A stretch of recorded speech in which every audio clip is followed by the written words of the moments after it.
Hi everyone, today we are going to discuss about methods of central tendency. As we all know, methods of central tendency are the mean, median and the mode of the given data. So basically the data is divided into two parts. Those are grouped data and ungrouped data. So grouped data is divided into two parts. Those are discrete data and continuous data.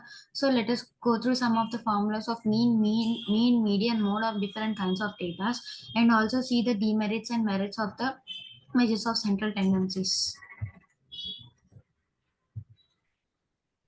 So let's start with the arithmetic mean. So while coming to the ungrouped data, if x1, x2, and so on, xn are the set of values and n be the number of values, then the arithmetic mean is given by sum of the given set of values by number of observations.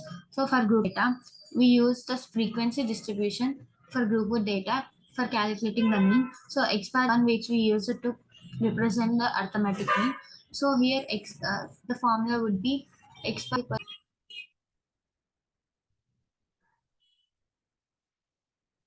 So the formula would be x bar is equals to f1 x1 plus f2 x2 plus so on fn xn by f1 plus f2 plus so on fn. So while coming to the merits and demerits, the merits of the mean would be it is straightforward method to calculate, and it is simple to calculate and easy to calculate. While coming to the demerits, it cannot be located graphically, and also if the observations are extreme values, if the observations are extreme value, it is difficult to do the calculations. And while coming to the next method of central tendencies, that is the median. The median is the middle value. It is the middle value of the given number of observations. It is the observation which divides into equal parts. So while coming to the ungrouped data, but it depends on the number of observations. If the number of observations are odd, then the middle value will become the median, that is n by 2 value, that is n plus 1 by 2 value. If the number of observations are even, then the two middle terms are considered as the median. The mean of the two middle terms are considered the median of the given observation.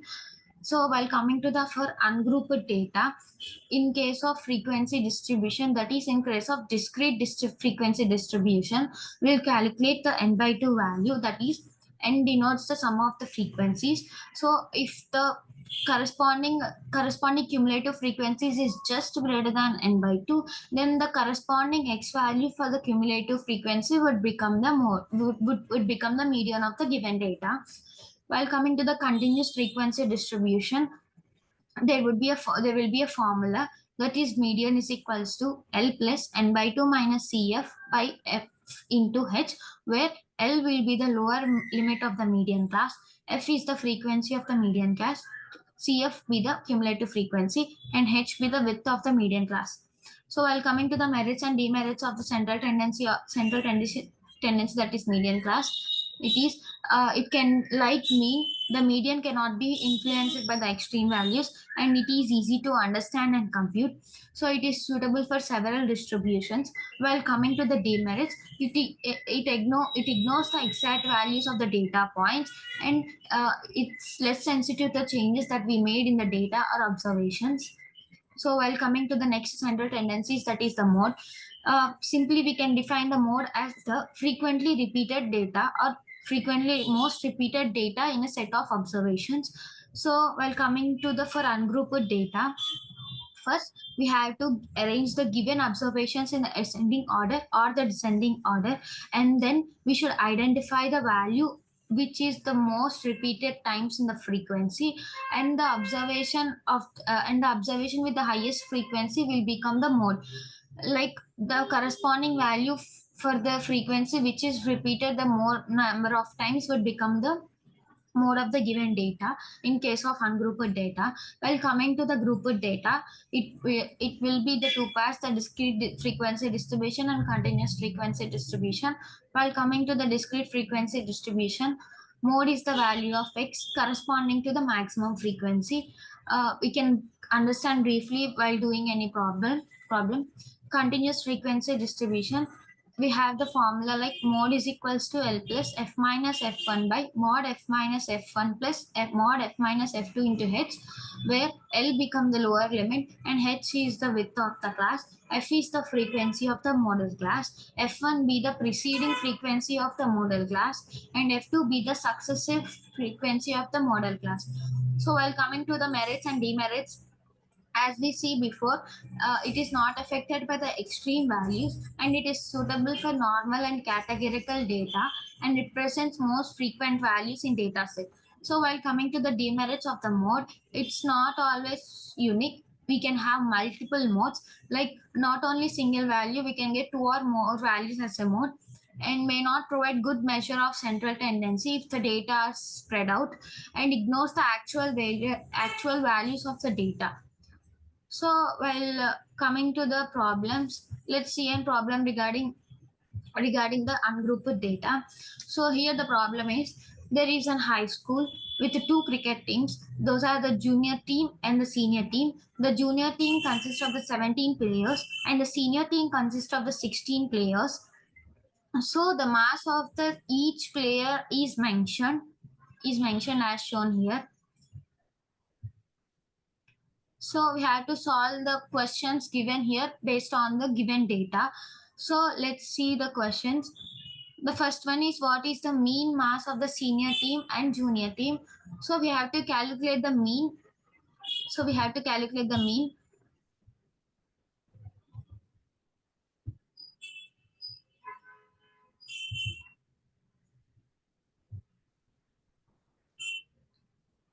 So as we know that for ungrouped data, mean is equals to sum of observations by number of observations.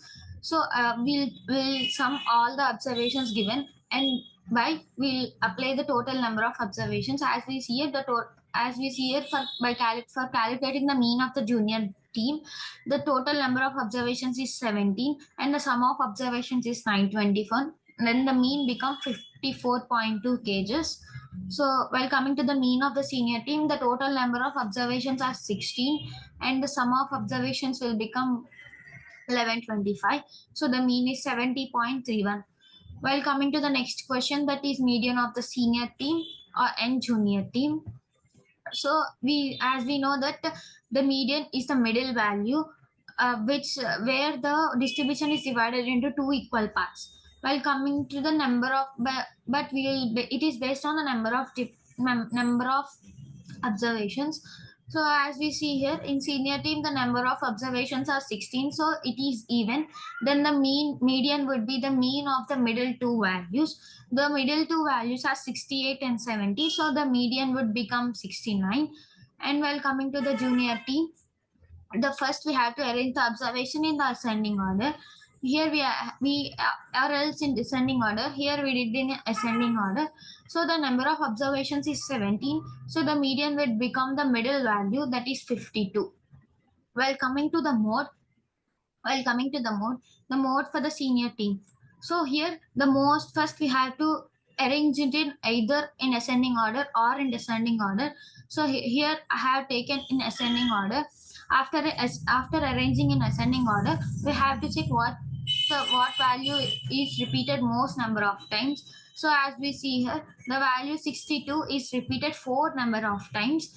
So the mode of the senior team would become 62. And while coming to the junior team, same as we did before.